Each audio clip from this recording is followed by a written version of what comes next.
Welcome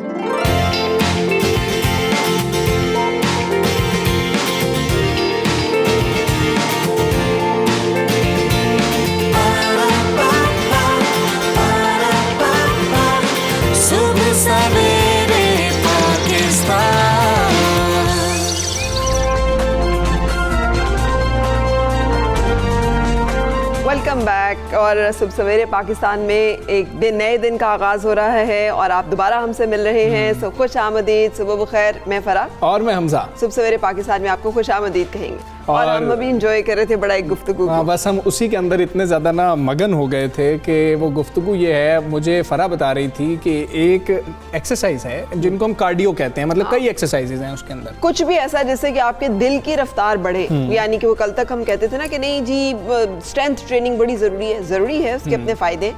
लेकिन हमसा ये जो रिसर्च है ये स्वीडन में की गई, गॉथेनबर्ग यूनिवर्सिटी है, और उनकी हैरत अंगेज ये एक रिसर्च है कि कार्डियोवास्कुलर जो आपकी फिटनेस है, आपका दिल सही धड़कता है, सही पंप करता है दौरान खून, और खून की गर्दिश जिसकी रफ्तार ठीक रहती है। आप दिन में कुछ ऐसे काम करते हैं जिससे आपका दिल जो है वो तेज तेज धड़कता है, आपका खून जो है वो गर्दिश करता है, तो इसका मतलब ये है कि आपकी वर्बल इंटेलिजेंस बेहतर हो जाएगी। ये देखें, अब ये कोई लिंक आपको समझ आता है? इससे मैं खुद बहुत हैरान हो गया जब मुझे फरा ने ये बात बताई। मैं क्या, आप ये बताएं कि जो है ना दिल बेहतर काम करना शुरू कर देते हैं। आप इस तरह की चलें दिमाग पे थोड़ा सा बताएं कि बेहतर असर होता है क्योंकि आप फ्रेश फील कर रहे होते हैं, सेहत पे बेहतर असर होता है कि जी ऑक्सीजन लेवल बेहतर हो जाता है। ये सब गुफ्तगू कैसे बेहतर हो सकती है? हाँ, लेकिन उन्होंने कहा है कि एस्टैब्लिश्ड हो गया है कि कार्डियोवास्कुलर फिटनेस का वर्बल इंटेलिजेंस से ताल्लुक है। इसका मतलब है कि जो लोग अच्छी गुफ्तगू करते दिखाई देते हैं उनके दिल सेहतमंद है, मजबूत है।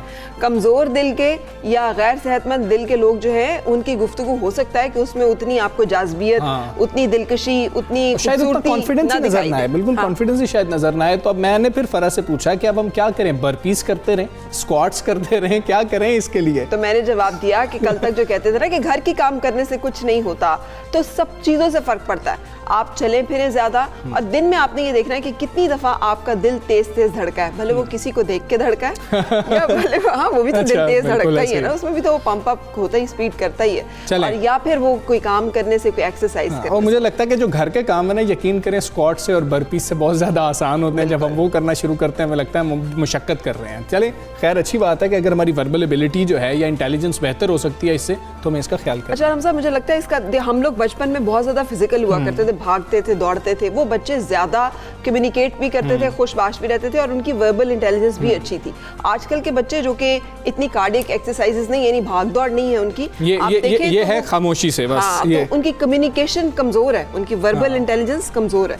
तो एक तरह से तो आई कैन अंडरस्टैंड इट, लेकिन अभी एस्टैब्लिश्ड रिसर्च है, सो आप सिर्फ ये ना समझे कि दिल को फायदा होगा, सेहत को, आप बोल भी अच्छा सकें। हाँ बिल्कुल ऐसे ही है। तो अब हम उम्मीद करते हैं, हम तो कोशिश करेंगे, आप लोगों को भी कोशिश करनी है। इस पर सबसे पहले बात करेंगे जो कल अहम फैसले लिए गए हैं, और बच्चों की तालीम। इस वक्त कोरोना के साथ जब हम सेहत को जोड़ते हैं तो फिर दूसरे नंबर पे जो चीज़ आ जाती है वो बच्चों की तालीम आ जाती है, जिसकी वजह से हम सब बहुत परेशान हैं। बिल्कुल। और कल तो एक बड़ा, मैं भी उस टाइम पे ना जब ये अनाउंसमेंट्स हुई तो बड़ा हिल गई, क्योंकि बच्चों के फोन आने शुरू हो गए कि एग्जाम्स हो रहे हैं, पेपर हो रहे हैं। सो पेपर्स जो ओ लेवल और ए लेवल के पेपर्स थे उनको रखा गया कि वो एज पर स्केड्यूल होंगे, और बाकी जो क्लासेस है उनके बारे में डिसीजंस का ऐलान किया गया, क्योंकि उसमें हुकूमत ने प्रायोरिटी अपनी तय की कि बच्चों के मुस्तकबिल और सेहत हमें दोनों बहुत अहम है। सो हुकूमत ने कोरोना से मुतासरा अजला में पहली से 8वीं जमात के स्कूल जो है वो 28 अप्रैल तक बंद करने का ऐलान कर दिया है। 9वीं से 12वीं तक तालीमी इदारे जो है 19 अप्रैल से SOPs के तहत खुलेंगे। वैसे बहुत सारे लोग इस पे क्वेश्चन भी कर रहे थे, तो मुझे लगता है कि 9वीं से 12वीं तक जो है ये बड़े क्रूशल एकेडमिक ईयर्स होते हैं। इसमें तालीमी हद जो है ना, इसको आप नहीं किसी भी तरह से टॉलरेट कर सकते। मई के तीसरे हफ्ते की बात की जा रही है, जो कि तकरीबन फिर हमें समझ ये लगती है कि वो चौथे हफ्ते के अंदर मामला जा रहा होगा, कि कहीं हम तीसरे हफ्ते में तो ईद के मामलात हो रहे होंगे, तो लोग शायद उसके बाद कुछ आगे हमें देखने को मिलेगा। अभी फैसला मुझे लगता है कि इसके ऊपर दोबारा ये सोचेंगे भी जो हालात हैं। कोरोना वबा की तीसरी लहर के बायस तालीमी इदारों में तदरीसी अमल से मुतल्लिक NCOC का इजलास हुआ, जिसमें वफाकी और सूबाई वज़ीर तालीम और सेहत ने शिरकत की। बाद में वफाकी वज़ीर तालीम शफकत महमूद ने मीडिया को बताया है कि 28 अप्रैल को दोबारा इस मामले का जायज़ा लिया जाएगा। कि स्कूलों को ईद से पहले खोलना है या ईद तक बंद रखना है, या 8वीं जमात तक के बच्चों के लिए? बच्चे जो हैं वो तो बड़े खुश हैं इस सारी सूरत हाल पे। उनकी तो ईद हो गई कल। उनकी तो ईद होगी, सही बात है, वो तो इसी चीज़ का इंतज़ार कर रहे थे। लेकिन 9वीं से 12वीं जमात तक के जो इम्तहानात हैं उसका फैसला किया गया कि मई के तीसरे हफ्ते में होंगे। ओ लेवल ए लेवल इम्तहानात शेड्यूल के मुताबिक होंगे। जैसे कि मैं आपको बता चुकी हूँ, शफकत महमूद का कहना था कि कोरोना से मुतासरा अजला में यूनिवर्सिटीज़ की ऑनलाइन क्लासेस होंगी, और कोरोना से मुतासरा अजला में लाहौर, रावलपिंडी, गुजरात, गुजरांवाला, मुल्तान, भावलपुर, सियालकोट, सरगोदा, फैसलाबाद, टोबा, टेक सिंह, रहीम यार खान, डीजी खान, शेखुपुरा के अजला शामिल हैं। अब तो हर तरफ से रिपोर्ट आ रही है। ऐसे ही है। कल पिछली वेव में ना गाँव के इलाकों से ये सुनने को मिलता था कि नहीं आपके तरफ ही है कोरोना, हमारी तरफ नहीं है। लेकिन अब तो लिया और बहुत सारे ऐसे डिस्ट्रिक्ट्स और बहुत सारे ऐसे इलाके जो कि दही इलाके समझे जाते हैं, अगर आपका देहात से कोई ताल्लुक है तो आपको वहाँ से खबर मिलती है कि वहाँ पर भी जो है केसेस सामने आ रहे हैं, लोग थोड़े से जो है कंसर्न है। इसी हवाले से बात कर लेंगे। वज़ीर तालीम पंजाब मुराद हमारे साथ मौजूद हैं। जो फैसले किए गए उस पर पंजाब ने जो है ये तजवीज़ दी थी कि स्कूल खोल दिए जाएँ। तो मुराद साहब अस्सलाम वालेकुम, गुड मॉर्निंग। क्या ज़्यादा मुस्बत केसेस वाले शहरों में 8वीं तक क्लासेस बंद रखने और 9वीं से 12वीं तक स्कूल खोलने का जो फैसला किया गया है, तमाम स्टेक होल्डर्स की मुशावरत और रजामंदी के बाद किया गया है, आपकी रजामंदी थी इसमें? जब आप इस तरह के फैसले करते हैं तो आप स्टेक होल्डर्स, इसमें जो है वो हेल्थ डिपार्टमेंट ही है। आप इसमें ये नहीं कर सकते कि सबसे पूछना कर शुरू करें जी स्कूल बंद करने के नहीं। जो एक सबसे ज़रूरी चीज़ इसके अंदर है वो हेल्थ डिपार्टमेंट है। अस्पतालों में बिस्तरे नहीं हैं, और अगर अस्पतालों में आ रही है प्रॉब्लम और बाकी चीज़ों में जो रिज़ल्ट्स आ रहे हैं वो सबके सामने हैं। सो इसलिए उसके ऊपर ये तो जो डाटा हमारे पास आ रहे हैं उसके ऊपर फैसले किए जा रहे हैं। जब इस तरह के इमरजेंसी फैसले किए जाते हैं तो उसमें स्टेक होल्डर्स को तो नहीं बिठाना होता। जी, वेरी गुड रीजनिंग सर। लेकिन ये बात निजी स्कूल के मालिकान को समझ नहीं आ रही। वो मुसलसल स्कूल को बंद रखने पर शदीद तशवीश भी है उनको। उनका कहना यह है कि लाखों लोगों का रोजगार भी तो तालीम से मुंसलिक है। इस हवाले से आपके निजी स्कूल्स के नुमाइंदों से गुफ्तगू हुई है, उनके जो कंसर्न्स हैं उनको कैसे एड्रेस करेगी गवर्नमेंट? देखिए, मैं आपको ये बताऊं कि 70% जो पंजाब में स्कूल्स हैं ना वो 5,000 से कम फीस वाले। मैं ये बात बिल्कुल समझता हूँ, मगर अभी भी मेजॉरिटी पंजाब तो खुला हुआ है। किस बात की इतनी बड़ी प्रॉब्लम आ रही है? हमने तो 12 से 13 डिस्ट्रिक्ट्स बंद किए हैं, बाकी 20 से ज़ायद डिस्ट्रिक्ट्स, 22 से ज़ायद डिस्ट्रिक्ट्स खुली हैं इस वक्त। सो मेरे ख्याल से इतना बड़ा इशू नहीं जितना बड़ा इशू बनाया जा रहा है प्राइवेट स्कूल्स की तरफ से। उनको सिर्फ प्रॉब्लम ये जी लाहौर क्यों बंद, सिर्फ लाहौर पे आके ना इशू बन जाता है, और ये इशू बनाने वाले भी लाहौर वाले हैं। सो इसलिए कोई ऐसा इशू नहीं है, मेजॉरिटी पंजाब जो है वो खुला हुआ है। सो इसलिए मेरे नहीं ख्याल say that big a problem. हमने अपने बच्चों की सेहत देखनी है और अपने टीचर्स की सेहत देखनी है, और जो है वो आपको पता ही है किस तरह इन्फेक्शन रेट बढ़ा हुआ है। ठीक है सर, ये भी हमें बताएं कि इम्तिहानात के हवाले से तो वाजे कर दिया गया कि मई के तीसरे हफ्ते में इम्तिहानात होंगे। फिर शफकत महमूद साहब ने कैम्ब्रिज के हवाले से भी कह दिया कि OA लेवल्स के जो इम्तिहानात हैं वो भी होंगे। हालांकि बच्चे तो अब एहतजाज करते हुए सड़कों पर भी आ गए हैं। बोर्ड इम्तिहानात के दौरान SOPs को यकीनी कैसे बनाया जाएगा? देखिए जी, बोर्ड वालों के साथ पूरी डिस्कशन इस वक्त हो रही है। मेरी discussion O levels A levels वालों कैम्ब्रिज के साथ भी हुई है। पूरे इंतजामात किए जा रहे हैं, पूरे अरेंजमेंट्स किए जा रहे हैं, SOPs को फॉलो किया जाएगा। और देखें, हर बंदा कहता है कि O लेवल्स A लेवल्स के तो 1 लाख से भी कम स्टूडेंट हैं। मेन जो मरहला है वो है बोर्ड के एग्ज़ाम्स का, जिसमें 40 लाख बच्चा है जो हमारा बोर्ड है उसका। सो अरेंजमेंट सारे किए जा रहे हैं, सब चीज़ें SOPs के तहत होंगी। मेरे ख़्याल से जितने दुनिया ने मुझे पिछले 2 हफ्ते में फ़ोन किया ना कि एग्ज़ाम नहीं होने चाहिए, काश के वो बच्चे मुझे जितनी एफ़र्ट कर रहे थे ना फ़ोन और SMS और WhatsApp करने की, यही टाइम वो पढ़ाई पे लगाते तो ज़्यादा बेहतर था। क्योंकि इतने कॉल्स किसी को करना, इतने WhatsApp करना, इतने मैसेजेस करना, इसकी बजाय उनको चाहिए था कि वो पढ़ा। ठीक है, लेकिन उनकी सेहत जो है वो इस वक्त एक बड़ा कंसर्न है सर, पेरेंट्स के लिए भी और बच्चों के लिए भी। अभी इस वक्त जो है 2 डिवीज़न की गई है, पहली से 8वीं तक और फिर 9वीं से लेकर 12वीं तक। 2 हफ्ते के बाद अगर सूरत हाल बेहतर हुई तो क्या कंसिडर किया जाएगा कि छोटी क्लासेस के लिए भी स्कूल ईद से पहले खोल दिए जाए, और 28 अप्रैल को आपने रिकन्सिडर करना है सारे डिसीजन को? बिल्कुल, अगर हमने 2 हफ्ते में दोबारा बैठना है, क्योंकि ये देखें जो प्रॉब्लम आ रही है ये वीक टू वीक की प्रॉब्लम है। ये वो प्रॉब्लम नहीं है कि हम जी 2 महीने का फ़ैसला कर लें, इतने लंबे फैसले कर लें, बिल्कुल भी नहीं। जो सूरत हाल इंशाअल्लाह ताला हम तो समझते हैं बेहतर होगी। अभी भी आप आज जो हमने सारे नंबर्स वगैरह सारे बैठ के डिस्कस किए, जो कर्व है वो फ्लैटन होता जा रहा है, जो ऊपर की तरफ ट्रेंड जा रहा था वो फ्लैटन होना शुरू हो गया। सो आप देखना कि 2 हफ्ते के बाद अगर हम समझते हैं कि स्कूल्स खुलने चाहिए, मगर एनसीओसी की तरफ से आया कि नहीं जी अभी थोड़ी सी ब्रेक दे दें, क्योंकि अगर हम इसमें से निकल गए इंशाअल्लाह ताला तो फिर हमारे लिए आगे जाके कोई प्रॉब्लम्स नहीं होंगी।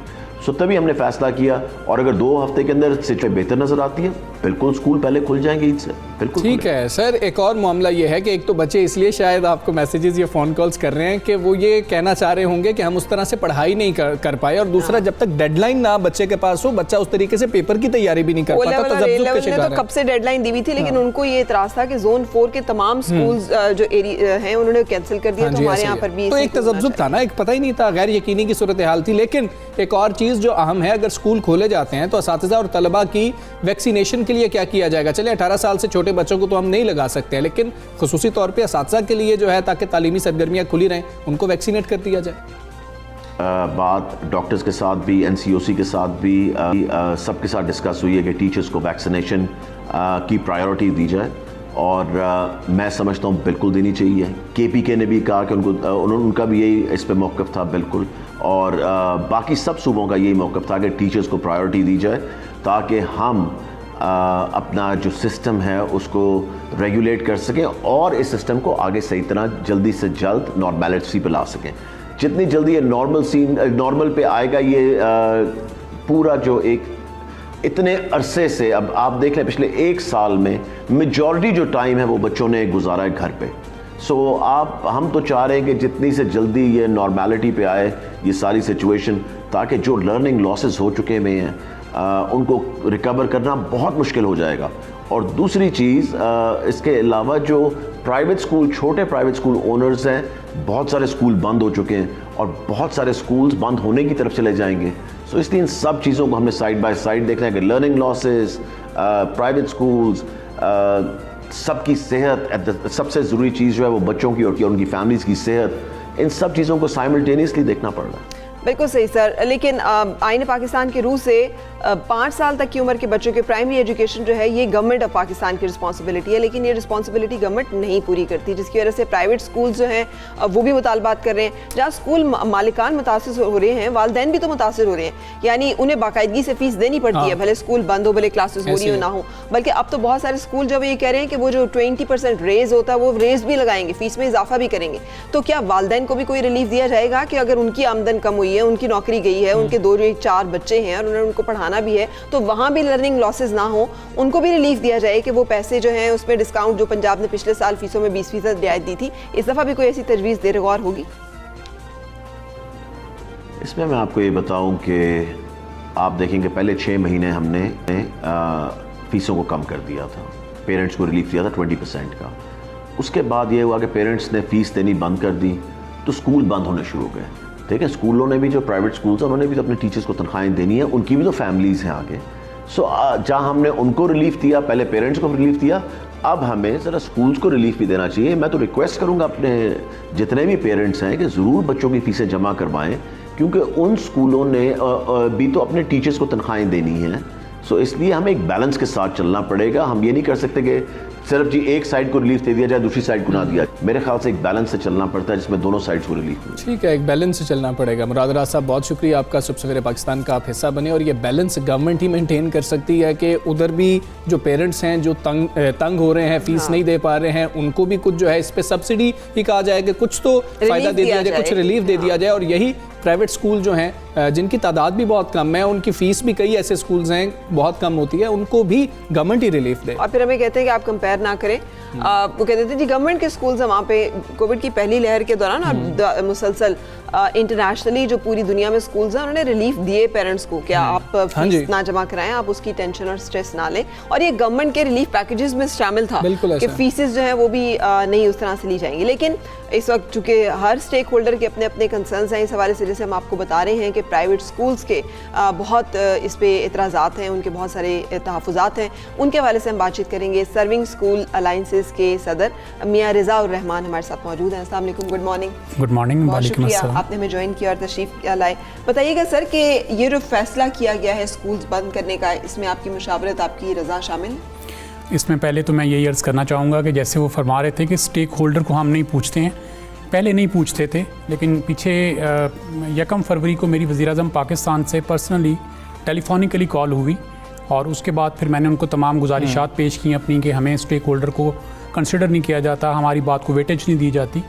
तो उसके बाद चीज़ें ठीक होना शुरू हुई और फिर मेरी 16 मार्च को मुराद राज साहब से भी मीटिंग हो गई और उसी में ये फार्मूला हमने ही पेश किया कि एटलीस्ट बच्चों को आप एक दिन स्कूल आने दें ताकि बच्चों की स्टडीज़ का सिलसिला चलता रहे। ठीक है। और फिर 17 और या शायद 18 तारीख को आपके प्रोग्राम में ये बात दोबारा बड़े अच्छे तरीके से पूरी पाकिस्तान ने सुनी और देखी कि हमने ये फार्मूला पेश किया है। और उसके बाद फिर हमने 24 को लाहौर चैम्बर के प्लेटफॉर्म पे दोबारा ये फार्मूला पेश किया कि बच्चों को एटलीस्ट 1 डे स्कूल के साथ कनेक्ट रखें ताकि उनके 9-10th के एग्ज़ाम्स आ रहे हैं, उनके इंटरमीडिएट के एग्ज़ाम्स आ रहे हैं, वो ठीक हो जाएं और साथ साथ जो छोटे बच्चे हैं उनको भी स्कूल आने के लिए कम से कम एक दिन का टाइम दिया जाए ताकि वो टीचर के साथ इंटैक्ट रहें और अपनी स्टडीज़ की तरफ पूरी तवज्जो दे सकें। तो ये जो उनका क्लेम है ना कि आप मशावरत नहीं की जाती, ये पहले था, अब ऐसा नहीं है। अब ऑर्डर्स ऊपर से हैं, अब उनको मशावरत करनी पड़ती है। तो मैं पहले तो ये क्लियर कर दूं कि मशावरत की गई है और हमारा फार्मूला ही अप्लाई किया गया है। अच्छा, तो आप राजी हैं जो फैसला हुआ? एक्चुअली देखें, इसमें हम राजी इसलिए हैं कि 9-10th को एग्ज़ाम्स लेना बहुत ज़रूरी था, उनका आना बहुत ज़रूरी था, वो आ गए हैं, दैट्स वेरी नाइस। 1 to 8 जो बच्चे रह गए हैं उनके लिए हम इनसे दोबारा गुजारिश करेंगे कि आप इसको दोबारा कंसिडर कर लें, क्योंकि देखें जो इन्फेक्शियस रेट है लाहौर का वो 30 पे चला गया था, फिर वो 22 पे डिप हुआ, आज सुबह का जो रेट है वो 14.8 है, तो बहुत तेज़ी से डिप आ रहा है। तो इसको आप 10 डेज़ के बाद 8 डेज़ के बाद दोबारा कंसिडर कर लीजिए। अगर इसमें और डिप आता है तो आप लाहौर को, बाकी जो इज़ला आपने 14 इज़ला बंद किए हैं उनको भी आप खोल दीजिए। बिल्कुल सही। लेकिन आपके इल्म में होगा कि ये थर्ड वेव जब आई है तो ये उस वक्त ज़्यादा आई है जब एक तो बैरून मुल्क आमदनी रोकी गई लोगों की और फिर सब कारोबारी ज़िंदगी खोल दिया गया, यूनिवर्सिटी स्कूल सब वापस खोल दिए गए और फिर हमने देखा कि एकदम से तीसरी लहर जो है वो आई। इस तीसरी लहर में बच्चे भी बड़ी तेज़ी से इन्फेक्ट हो रहे हैं। सो आप क्या समझते हैं कि ये डिसीजन, जबकि जोन 4 के तमाम स्कूल्स ने, तमाम मुल्कों ने कैंसिल कर दिए एग्ज़ाम, उन्होंने कहा कि नहीं, हम नहीं, आप असेस ग्रेड्स पे चले जाएं, हमारा ये फैसला कि नहीं जी, हर सूरत में एग्ज़ाम भी होने चाहिए और बच्चे भी स्कूल्स में आने चाहिए, आप समझते हैं कि ये सेहत की तरजीहात के लिहाज से बेहतर फैसला है? जी मैम, फर आपके 2 सवाल हैं। पहला सवाल तो ये कि जो थर्ड वेव आई है ना, उसकी रीज़न्स आपने बयान किए हैं, मैं अपनी तरफ से एक ऐड करना चाहता हूँ, आप उसको कंसिडर कर लीजिए। जो लाहौर में जश्न बहारा लगा उसमें डेली जो फुटेज थी वो 3,50,000 थी, 8 दिन वो मेला लगा रहा, तो आप लगा लेंगे 30 लाख लोगों ने 8 दिनों के अंदर उस मेले में आए और बाहर चले गए। तो सबसे ज़्यादा इफेक्ट कौन हुआ? लाहौर हुआ। और जो दूसरे अहम शहर थे जहाँ से लोग वहाँ आए और वो भी इफेक्ट हुए। अब जिन लोगों ने वो मेला अरेंज किया, उसके लिए सारे इंतजाम किए, उन पर कोई क्वेश्चनिंग नहीं की गई, जबकि बच्चों की तालीम के नुकसान करने वाले भी वही लोग हैं, बाकी कारोबार का नुकसान करने वाले भी वही लोग हैं। इस वक्त वो सारे छुप गए हैं, सारे अपने गायब हो गए हैं। सेकंड जो क्वेश्चन था आपका कि बच्चों को अफेक्ट किया जा रहा है, जो NCOC ने अपना लास्ट 2-3 दिन पहले एक ट्वीट की थी, उसमें उन्होंने ये क्लियर कहा था कि 3% रेशो थी बच्चों की फर्स्ट वेव में और थर्ड वेव में भी 3% रेशो है बच्चों की। और तीसरी मैं एक और इसमें ऐड करना ये चाहूँगा कि जब तक स्कूल खुले थे तो बच्चों की रेशो ना होने के बराबर आपके सामने आ रही थी। ये जो अब रेशो आपने देखा ना, एकदम से केसेस बढ़े हैं, ये तो जब स्कूल बंद हैं और बच्चे मार्केट्स में जा रहे हैं, पार्क्स में जा रहे हैं, डिफरेंट जगह पे जा रहे हैं, उसके बाद ये स्पाइक आया है। तो ये चीज़ें सारी कंसिडरेबल हैं, इसको वेटेज देनी चाहिए। साहब, अब तक जो नुकसान हो गया है तालीम का, उसकी अब तलाफ़ी कैसे होगी? हम कैसे जो है उसकी तलाफ़ी कर सकते हैं? दूसरा, हमारे पास इस साल तो बेस लाइन ही मौजूद नहीं है, पिछले साल तो बेस लाइन मौजूद थी, हमने बच्चों को पिछले साल के ग्रेड्स के ऊपर या परसेंटेज के ऊपर जो है प्रमोट कर दिया था। इम्तिहानात तो बहुत ज़्यादा ज़रूरी हैं, लेकिन आप समझते हैं शायद ये फैसला तीसरे हफ्ते का जो है मज़ीद आगे जा सकता है? सर, जाना तो नहीं चाहिए हमजा। इसमें देखें, अगर फैसला आप आगे कर देंगे ना तो बेसिकली आप अपने बच्चों को फॉरवर्ड करते जा रहे हैं, शिफ्ट करते जा रहे हैं विदाउट गेटिंग देयर नॉलेज और विदाउट, आप कह लें कि जो अल्लाह ने उनको क्वालिटीज़ दी है ना, आप उनको इस्तेमाल किए बगैर उनको आगे भेजते जा रहे हैं। हमारे पास जो हमारे ब्रेन में नए सेल्स बन रहे होते हैं, वो अगर हम साथ साथ कंज्यूम नहीं करते हैं तो वो हमारे सेल्स ज़ाया हो जाते हैं। तो अगर बच्चों के पास कोई नॉलेज ही नहीं है, एक क्लासरूम का टीम वर्क नहीं है, टीचर के साथ कम्युनिकेशन नहीं है, स्कूल के साथ जो उसकी सारी कोलैबोरेशंस हैं वो मौजूद नहीं है, तो बच्चा बहुत कुछ लूज़ कर रहा है डेली की बेसिस के ऊपर।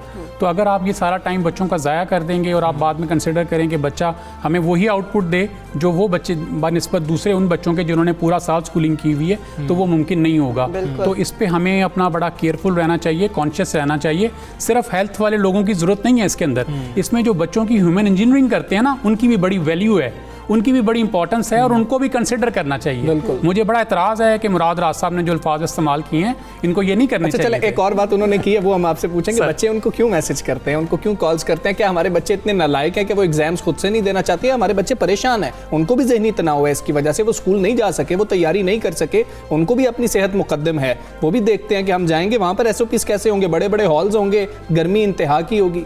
लेकिन 40 लाख बच्चा है जो मैट्रिकुलेशन के एग्ज़ाम्स देगा और तकरीबन 1 लाख बच्चा है जो O लेवल्स के A लेवल्स के एग्ज़ाम्स जिन्होंने देने हैं। जो पीछे मुजाहरे हुए वो तकरीबन 1000 बच्चे की शमूलियत थी उसके अंदर, और जिन्होंने इनको कॉल्स की होंगी वो कोई 100 होंगे, 200 होंगे, 500 होंगे, 2000 लगा लें, 5000 लगा लें, 40 लाख कहाँ, 5000 कहाँ।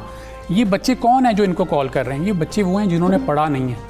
ये बच्चे कौन हैं? ये बच्चे वो हैं जिन्होंने ऑनलाइन क्लासेस नहीं अटेंड की हैं। जो अच्छे बच्चे हैं, आप 1 मिनट के लिए उनका एक सर्वे कीजिए, स्कूल वाइज सर्वे कर लीजिए, ऑनलाइन सर्वे कर लीजिए, उनसे पूछेंगे वेदर आप एग्ज़ाम देना चाहते हैं या आप नहीं देना चाहते हैं, तो वो बच्चे कहेंगे हम हर सूरत में एग्ज़ाम देना चाहते हैं। अच्छा, जो अच्छे बच्चे हैं, जिसने तैयारी की है, मैंने तैयारी की है फ़र्ज़ कीजिए, तो मैं तो चाहूँगा कि मेरी कैपेबिलिटी को वे किया जाए। ने क्यों कैंसिल कर दिया? बरतानिया के तो अपना होम कैम्ब्रिज वहाँ पर है, अगर वो ये डिसीजन, वहाँ पे तो थर्ड वेव भी नहीं, वो तो वैक्सीनेट भी कर रहे हैं, उन्होंने क्यों ये कर दिया कि जी हम नहीं बच्चों के एग्ज़ाम आप एस ग्रेड्स पे चले जाएं? सऊदी अरब ने क्यों, जोन 4 ने क्यों किया, सारे ने कह दिया कि जी आप एग्जाम्स ना लें क्योंकि हम इस मामले को नहीं उस तरह से SOPs के तहत कर सकते। ये वो ममालिक हैं जहाँ वैक्सीन अवेलेबल हैं, ये वो ममालिक हैं जहाँ बेहतर इंतज़ामात भी हो सकते हैं, ये वो ममालिक हैं जहाँ बच्चों की तादाद भी इससे कम है जो पाकिस्तान में आप बता रहे हैं, और ये उनके अपने सिस्टम्स हैं, but they refuse to go into this procedure. Madam देखिए, कैम्ब्रिज ने ना एक फिजिक्स, केमिस्ट्री और बायो के 3-3 पेपर्स होते थे, उन्होंने ये इस दफ़ा आसानी दी है कि आप कोई एक पेपर में अपेयर हो जाएं और जो आपके एवरेज मार्क्स उसमें होंगे हम बाकी पेपर्स में वही कंसिडर कर लेंगे। तो उन्होंने ये आपको बहुत सारी आसानियाँ दे दी हैं। और इसके बाद ये है कि ये मैट्रिकुलेशन की तरह सिस्टम उनका नहीं है कि अगले साल 12 महीने के बाद जाके होगा, ये 4 महीने के बाद दोबारा अपीयर हो सकते हैं। तो उन्होंने सिर्फ इसको आप कह लीजिए कैंसिल नहीं किया, उन्होंने पेंडिंग की है फॉर द नेक्स्ट 4 मंथ्स।